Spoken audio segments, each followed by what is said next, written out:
Hi, it's me, Simone Rankin Reed. I'm the Zen Mommy. I'm here to help you with spiritual awakening and ascension and guiding you through the healing of the mind, body, and soul. Woo! All right, I'm here with the topic jar again. Okay, so we got some topics in here. Hopefully, something juicy. Hopefully, something exciting. I just picked one. I did soul fragmentation a second ago. Hopefully, I uploaded in order. So I'm going to open this, and I lucked out, and it turned out well with the last one. So let's hope this happens again. All right. What we're gonna get? Okay, wait, we got a topic. Okay. Dreams and visions. Okay, so this is one I've wanted to talk about for a long time. I don't know why I haven't really talked about it.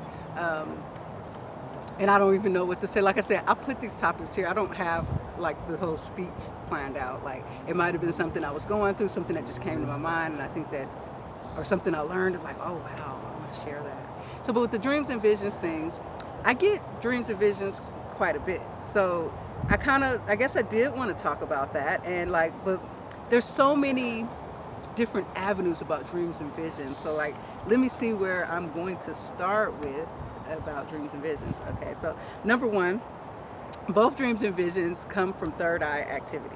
Okay, so when you have a dream, when you have a vision, it means you're seeing something no longer with this naked eye, but you're seeing it with the inner eye. Okay, you see you see it spiritually or telepathically or whatnot. And so let's see, where do I start? So a lot of times, okay, so dreams and visions. Okay, so let's start with dreams. I'll start with dreams. So dreams, okay, so dreams are a lot of times your spirit communicating with you, your soul, your consciousness, or your subconscious. And a lot of times the dreams, they don't make any sense at all. Oh, good. I have an idea where this is going to go now. Okay, yeah, this is crazy. I didn't know if I was going to share this part today. Anyways, so dreams are direct, a lot of times they're direct messages, or they're dealing with something that's on your subconscious mind or on your mind a lot, or something that might have been on your mind heavily before you went to bed. Or it could be all of the activity you've been through all day. Sometimes if you don't go through it, so like there's this technique, if you before you go to bed at night, if you right before you go to sleep, if you like review your whole day from start to finish, don't get emotionally involved in it, just like kind of like just view the whole day, analyze, not analyze, just kind of view it, and so you are not just walking through life, right? So when you do that, then it eases up the space that your subconscious is not working on that in your dreams. So like you've kind of dealt with it before you sleep, so you can kind of go into something fresh or different, right? Okay, so when it comes to dreams, okay, so everybody has these crazy dreams, and a lot of times dreams have a message, they have a sign, I've had dreams that told me directly when someone's gonna die. It told me when my husband was cheating on me. And sometimes they are there to just give you a message. Okay, so I'm gonna use an experience that I just had, and that I recently, actually I had this experience with dreams, and this was I say it was kind of a big deal. Okay, so about a few months ago, in December, right after I broke up with my ex boyfriend, the last guy I dated, I had a dream about him almost every night. And so I started to, in the morning, so now some people have really, really vivid dreams and they can remember the whole thing, right? Well, I have gotten to the point where like I'm having really great, vivid, interactive dreams, but the moment I start to wake up, it starts to dissipate. And like I can't remember, like I can feel it and I can see certain things, but I don't know how to say it, and I can't remember. And so I was like, I don't get it. Like my dreams are getting further away from me. How am I supposed to get my messages from my guides and stuff, right?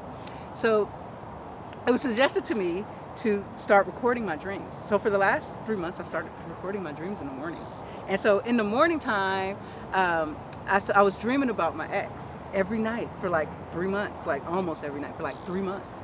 And the first dream that I recorded, I started just in the morning, I would wake up and I would be like, hello, I had a dream last night, Jeb was in it, we ended up in the classroom. I just kind of like rambled on. I said a few things, and I did it the moment I woke up in the morning. So a lot, and when I would go back, sometimes I wouldn't remember half the stuff I was saying, right? Like, wow, I said that. And so in the first dream, I had broke up with him. I quit working for him, and I was just like, I'm done. And so I wake up.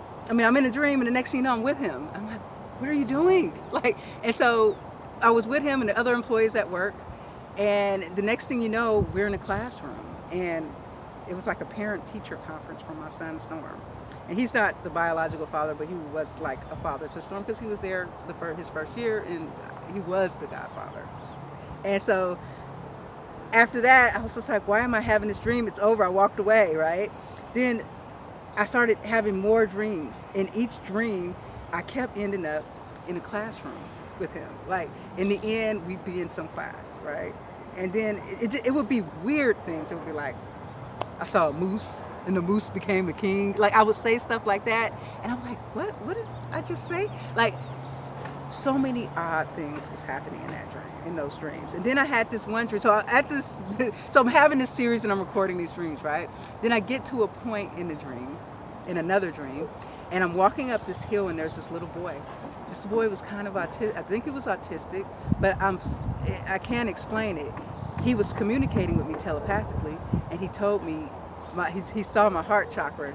I don't like it was bright, and he could see, and he looked at me, and he cried, and he told me that he was sorry that my heart was broken, but he didn't say anything, right?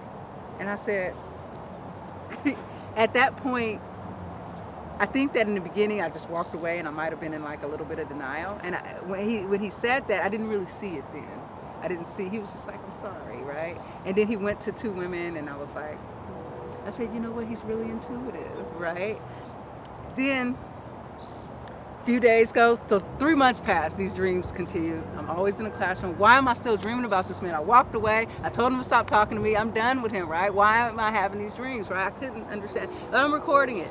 So my shaman friend said that, record it. Your spirit guides talk to you, your higher self, in your dreams, and you'll get a message later. And so it got to a point where about 3 months, after 3 months of this, I had one more dream. But this dream was different. This dream, we weren't in a classroom anymore. We were in my bedroom. Not like that, okay? Not like that. So he showed up at my house, and in this dream, it was like current. Like, this dream was like current to today. And he was just like, how are you? How have you been? How you and Storm been without me? Blah, blah, blah. And in the dream, I was like, it was hard at first, but we're good. Me and Storm is good, right? And then I remember turning around to my bedroom door, and I just started crying, and I was like, I have to forgive you. And I remember waking up after that, like, I have to forgive him.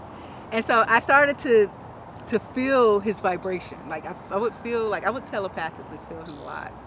And right after that, sure enough, I felt him so strongly. And then I got a text message from him. And he was like, we haven't talked since that day. I just want to know if you're okay, and how are you doing, and can we somehow make peace? And and I got that, and I was just like, no. I was like, no, right? Then I went back that weekend, and that weekend I decided to go over all of my recordings and listen to all of them and see, just listen. I just want to listen to the dreams. As I began to listen to them, I saw that they all connected and told me a story. They told me that the classroom, Judd was a lesson. He was a lesson to me. I'm sorry, I'm saying his name. That's so bad. It was a lesson. That experience was a lesson, and I needed to learn what the lesson was. And also in that last one was the lesson, and then it was like me seeing that, okay, do I have the forgiveness? And then after that, I had a new dream about someone else. And in that dream, I pretty much read that this is a new chapter. And that last dream with him showing up and asking me, that actually predicted that he was going to call, and he did. asked me how I was doing. He was wondering those things. So let me tell you, the psychic intuitive abilities, it's tapped in. We're all connected, right? Especially when you've had relationships, you have like this psychic in chords, this attachments to them. You can feel their energy. You can feel their chemistry or whatever, their moods sometimes. It depends on how close you guys were or how, how attached you might have been. And so I saw that the whole thing was a lesson. And I saw that the lesson, and then the lesson was, I did a video about, I realized rejection. I realized that rejection was a childhood issue I had when I noticed that my little brother was rejected as a child in foster home. See, that weekend was the weekend I listened to all those videos and it all made sense to, like, it all basically led up to this point. The lesson was, why was I attracting people that rejected me? The lesson was that he was a lesson to show me that. It was a lesson to show me that I am attracting this person, these people that reject me. It was a lesson to know that I needed to learn how to love myself. It was a lesson to find out, like, in order to change a situation, to change me attracting that kind of person, is I really did have to go deep. I really did have to understand why Simone is attracting men and people into her life that reject her. And so that was I feel like my soul sent me that message in a profound way over a 3-month span of time. And it was just like, here, and like in the beginning I was like, what does this mean, right? So you just be a little patient with your dreams, right? And they always give you, I was amazed when I listened to all of them and how it came together like a story. I couldn't believe, I was beside myself. And then when I really meditated and found out what the real issue was, I saw the lesson in that. So your dreams is a way that your spirit communicates to you, your spirit guide, your soul, that is your soul. And it also is a message. It can give you messages. You can see the future in them. And that's what I wanted to talk about with dreams. And let me see, do I have enough time to go into visions? We have 12 minutes. Maybe I should have did visions separately. How about that? How about I'm going to cut this off now, and I promise you I'm going to come back and do a vision topic. Like, I won't even have to pull it out. I'm going to do a vision topic because, you know what? I do get a lot of visions. I'm starting to understand more about them. And I think that it deserves its own time. So I'm sorry I put it together on here. All right. Thank you for watching. Peace and love. Namaste.